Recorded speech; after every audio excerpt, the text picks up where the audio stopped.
Hello guys, আসসালামু আলাইকুম। কেমন আছেন সবাই? আশা করি ভালো আছেন। আলহামদুলিল্লাহ, আমিও ভালো আছি।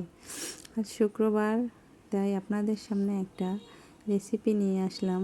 তা হচ্ছে দেশি শোল মাছের রেসিপি। এটা কোনো চাষ করা মাছ না, এটা পুকুরের মাছ। শীতকালে কিন্তু শোল মাছ খেতে সেই মজা লাগে। সেটা আপনি যা কিছু দিয়েই রান্না করেন না কেন, খুবই মজা।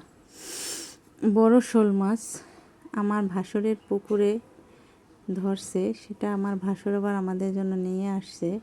আলহামদুলিল্লাহ, আমরা খেতে পারতেছি। দেশের মাছ ভালোই লাগতেছে। আমি শেয়ার করতেছি আপনাদের সাথে যে মাছটা আমি কিভাবে রান্না করলাম। এই যে পেঁয়াজগুলো ভালোভাবে বাদামি কালার করে ভাজলাম।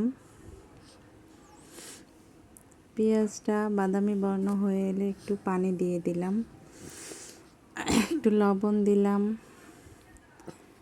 তারপর দিলাম বাটা পেঁয়াজ, তারপর দিলাম বাটা রসুন, তারপর দিলাম আদা বাটা, তারপরে দেব একটু কাঁচা এই যে শুকনো মরিচের গুঁড়া,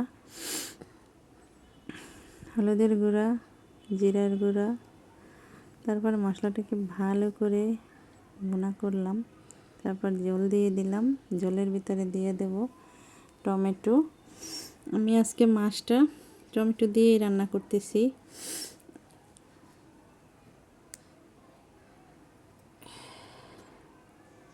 যে তার ভিতরে মাছগুলো দিয়ে দিলাম, টমেটোগুলো হালকা একটু রান্না করার পরে মাছগুলো দিয়ে দিলাম।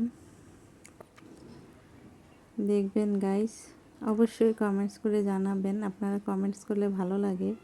এটা হচ্ছে আমাদের বরিশালের রান্না। এক একজন এক এক রকম করে রান্না করে, এক এক দেশে এক এক রকম করে রান্না করে।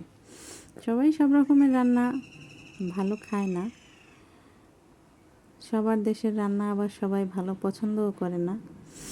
তা আপনারা অবশ্যই জানাবেন রান্নাটা কেমন হয়েছে। আমার রান্না কমপ্লিট।